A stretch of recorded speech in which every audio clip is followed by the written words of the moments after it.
Hey, good afternoon, good morning to those on the central time zone and beyond, but good afternoon to those on the East Coast. It is the clock on the wall says 12 o'clock, and it is first call for alcohol, I think. Anyway, thanks for joining us on the Scabbard. I'm Dave Valente. Everyone in Saberville is breathing a little bit of a sigh of relief. Not really relief, but I think the last game, has done a lot of good for the Sabres fanhood at this point. Not out of the woods. We're still below 500. We're today facing a team that we're looking up at in the standings, one of the teams that we really need to get by to make the playoffs this season, another team that is up and coming in the Atlantic Division.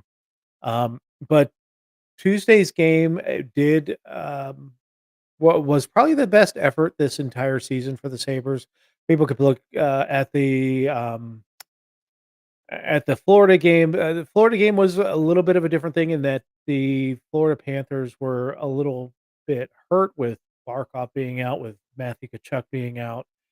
It was a little bit of a depleted team. The Dallas game, both teams came in with equal rest, and the Dallas Stars were a much hotter team at that point, and the Sabres. Oh, we'll talk about the way that the game went, but let's actually take a look at the schedule for today because it's a packed schedule in the NHL. 14 games are on the schedule, so all but four teams are participating today. Our game is going to kick off the day with another game with the Flyers and the Wild. Flyers are 1-5-1 on the season. They are having a bad run of it. I wouldn't say John Tortorella's job is under threat at this point, but I think there was a lot more hope in what was going on in Philadelphia than what we're seeing right now. So, um, yeah, the Flyers off to a tough start. They're hosting the Minnesota Wild. 4 p.m. start, which is one local. The LA Kings will be hosting the Utah Hockey Club. And then we get to the Hockey Night in Canada broadcast. We've got 7 o'clock starts in 5 games. So Maple Leafs are in Boston to take on the Bruins. That'll probably be the lead Hockey Night in Canada broadcast.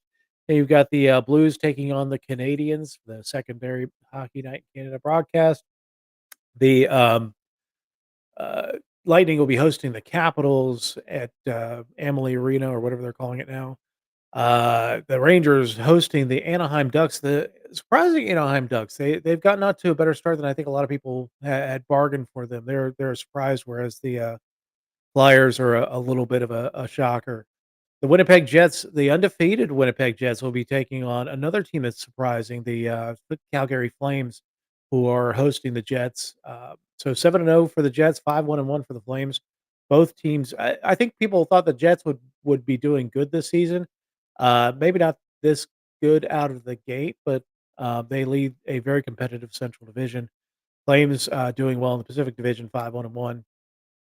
The Florida Panthers at 7:30 tonight will be at the Islanders. So the new arena at Elmont, New York, not Belmont, New York. Um, the Calgary Blue Jackets, Calgary Columbus Blue Jackets will be in Nashville to take on the Predators. Predators have gotten right a little bit. They've won their last 2 games after starting off 0-5 in the season. Blue Jackets doing a little better than I think a lot of people suspected with the loss of Johnny Gaudreau in the offseason. 3-3-0 out of the gate. Chicago Blackhawks 2-5-1 are taking on the Dallas Stars in Dallas. Dallas returns home after their East Coast swing against Buffalo and the Boston Bruins. Got to win against the Boston Bruins the other night. So um, yeah, Dallas rights the ship after the performance against the Buffalo Sabres. The Pittsburgh Penguins 3-5-1. They're kind of scuffling a little bit out of the gate, even though they beat the Sabres earlier this season. Taking on the Vancouver Canucks, who are 3-1-2 on the season. And then to wrap up the late games for the hot, well, that's probably that 10 o'clock. The Penguins and Canucks is going to be that late uh, Hockey Night in Canada broadcast. The Sharks and Golden Knights will be kicking off at 10 o'clock Eastern. The Sharks are 0-6-2, which is not a surprise based off of how they finished last season. The turnover on the roster, you tank for a guy like Macklin Celebrini, and you usually get rewarded with a couple of tough seasons afterwards. So, not I wouldn't say this is a shock that the Sharks are struggling out of the gate, but probably not what they wanted to see early on in the Celebrini celebration. So, but the Golden Knights are off to a pretty good start, 5-2-1. They had a good win yesterday on Nevada Day. Uh, they played an early afternoon game. I think it started at 6 p.m. Eastern, so 3 p.m.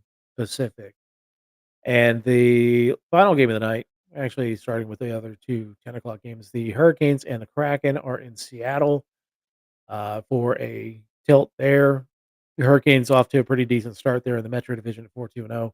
Kraken are off to a decent start under former Sabres head coach Dan Bilesma. So um, good on Dan Bilesma. Also has the first women's assistant coach in league history. So awesome to see that as well. All right, so let's talk about the game Tuesday night. Sabres held Dallas early on. Dallas was probably the much better team early on. They had much more of the puck early on in the first period. Ukko-Pekka Luukkonen made some really solid saves early in the game, kept the game scoreless through one period. And then the Sabres really took over the game in the second period, and they were full value for a 2-0 lead. Um, the lead was ballooned up to 3-0 when Tage Thompson slammed a nice one-timer, and then it got a little dicey for the Sabres. The Dallas Stars took 55 minutes before they scored a goal in the game. They got two late to make it interesting. It was 3-2, and Alex Tuck got the empty netter to seal the deal for a 4-2 victory. Owen Power had 3 assists. I mean, you can't, that was a great game for Owen Power. It set up the primary assist on that Tage Thompson absolute snipe job. Um, drop it here so you can actually see me. But yeah, the best win of the season, I think. Yeah, it did get dicey there at the end, but the Sabres did enough to hold on and were full value for the victory on Tuesday night. Now, again, this schedule early on in the season because we had the 2 games earlier in Prague. It's like you get a game and then you're off for 5 days. So we're gonna have a couple games coming up here, and then we're gonna be off for an extended period of time. So we play Tuesday, we don't play till Saturday this week. We're gonna play Monday, and then I don't think we're playing till Friday or Saturday. We'll have the schedule here in a minute, but Red Wings preview. Detroit is 4-3 on the season, so we're looking up at them in the Atlantic Division. We're 1 point behind them. When the Sabres won on Tuesday night, we were actually 2 points out of first place in the division, even on games in hand with the Florida Panthers. Florida won the other night, so they're a few points up on the Sabres now. So, but the Sabres are keeping competitive in the or in the Atlantic Division, which was, starting off the season the way we did, felt like a monumental challenge, and it was good to see. It's good to see them come off the mat and get a couple of victories in a row. Did let's see. Alex DeBrincat leads the team in scoring with 6 points, 3 goals, 3 assists. Alex Lyon is the top goalie. We'll be facing him today. 1.46 goals against average, or 955 save percentage. Now, I say that because Lyon is a good goaltender, a good young goaltender that's had flashes of brilliance. We played Jake Ottinger this last time. We got 3 goals past him. It's not out of the realm of possibility that we'll have as much success against Lyon. Just have to have consistent effort. Um, you know, we've seen the Sabres in the last few years have great wins against good teams or good wins against great teams even. We've beaten the likes of the Rangers and Boston and Dallas and other teams like that, the Vegas Golden Knights. Problem is we are not consistent. So this is where we need to see the consistency. Can they the hardest thing last season was for us to win 2 games in a row. It took us forever to win 2 games in a row. We got to do that. Then winning 3 games in a row last season was, just a monumental task. Way too long in the season for us to get to that point. Can the Sabres get that 3rd win in a row and get a real genuine winning streak going? Um, it's needed for this team. The confidence needs to feed upon itself so that they get the momentum early in the season and get themselves into a playoff position. I don't think this is a team that can go into January, February out of a playoff position and scratch and claw and fight its way back into the. We've seen that the last couple of seasons where they've gotten down and tried to claw their way back into the race. They almost did it 2 years ago. The last season came up much shorter. I think they need to be in a playoff position when we start getting closer to the trade deadline, so that that it's really about working on your game and making sure that you're ready for the playoffs rather than worrying and scratching and fighting to try and get just a sniff of the playoffs. So this is an important game. Again, this is a team you're behind in the schedule or behind in the standings, and you need to make sure that you catch them and keep them down. Keep your foot on their neck. Um, so yeah, it's a very important game. The keys to the game: we're still 0 for the season on the power play. Power play needs to produce. It looked a little bit better this last game, in the last 2 games, but they still have not converted on anything. It needs to be addressed. Something needs to happen here to get the mojo going on the power play. 60-minute focus almost cost us against Dallas. That towards the end of the game, Dallas really amped the pressure, and the Sabres lost focus there for a little bit and almost gave up a third period lead, a 3-goal third period lead. Um, we're able to get that empty net goal and seal the deal, but you gotta have 60-minute focus. You gotta keep that intensity level going through all 60 minutes and not take any shifts off. And then, of course, the second line needs to start producing. And we'll see some changes here tonight. At least the projected lines have some changes for that second line, and we'll see if we can get something out of it because Quinn, Cousins, and whether it's Kulik or Benson have not had the success this season at all. So the Red Wings lineup tonight, we've got Alex DeBrincat, Dylan Larkin, and Lucas Raymond on the first line, Vladimir Tarasenko, JT Compher, and Patrick Kane on that second line. That's a stout second line. Michael Rasmussen, Andrew Kopp, Christian Fischer on the third line, Marco Casper, Joe Valeno, and Jonathan Berggren on the fourth line. Red Wings defensive pairs, a good young defensive group. Simon Irvinson or Edvinson, Moritz Seider, who has played really well against the Sabres in his young career. Ben Sherratt, Jeff Petrie on the second pairing, Eric Gustafson and Justin Hall on the third pairing. As I indicated earlier, it looks like Alex Lyon will be getting the start tonight. 2-1 on the season with that 1.48 goals against average and 955 save percentage over Cam Talbot, who will be backing up. Red Wing scratches. There is on the forward ranks. JT Compher is going to be a game time decision. If he does not play, they're going to go 11-7, which means looks like Oli Mata would draw into the lineup as that seventh defenseman. Injured for the Red Wings is Tyler Mott. Also, Albert Johansson is going to be will be scratched for the Red Wings.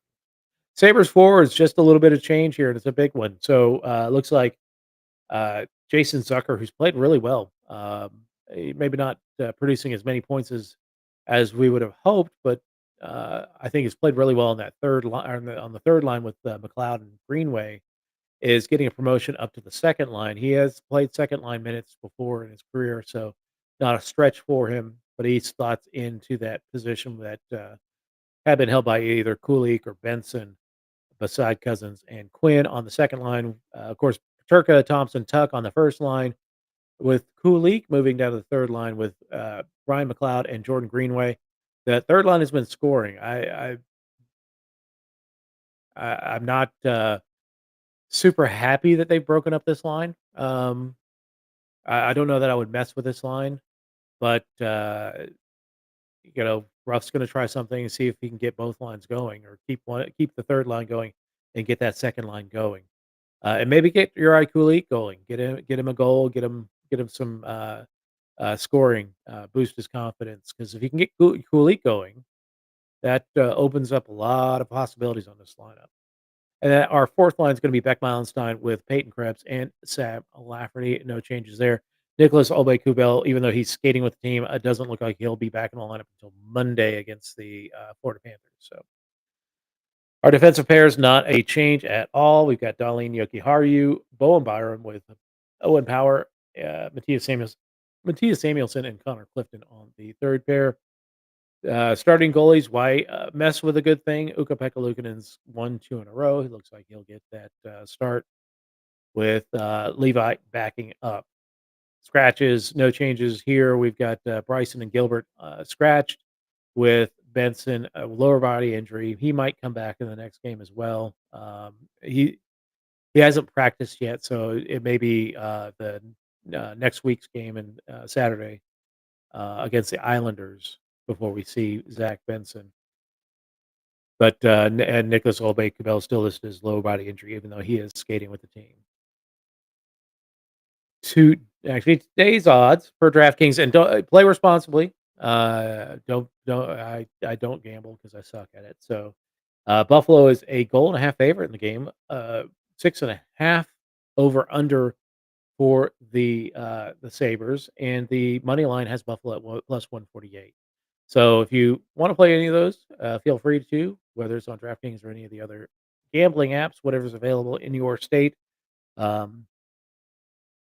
But play responsibly. Don't make mistakes like I do. On this date, October 26th, 2007, had to go a long way back. First off, we don't play on October 26th a whole lot. But on October 26th, 2007, Sabres scored 3 goals in the 3rd period to erase a 2-1 deficit and win 4-2 over the Florida Panthers. Ales Kodelik, Jochen Hecht, Drew Stafford, and Dan Paille scored in the win. Ryan Miller had 33 saves in that victory. With That was the first post Danny Briere, Chris Drury season.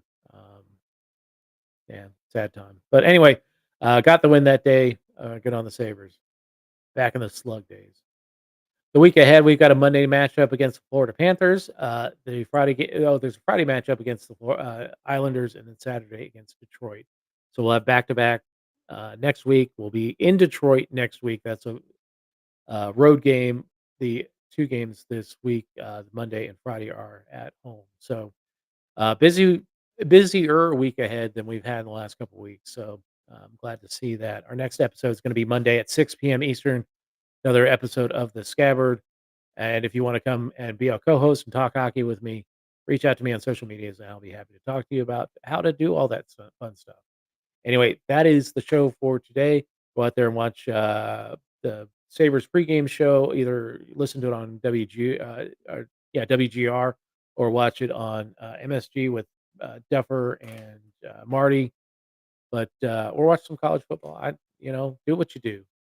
It's a college football Saturday. It's kind of interesting kind of weird to watch hockey on a college football Saturday, but I'm ready for it. Hopefully, the Sabres can bring home a 3rd win in a row, and we have more good stuff to talk about on Monday night. Anyway, thank you so much for joining us, and we'll talk to you all on Monday night.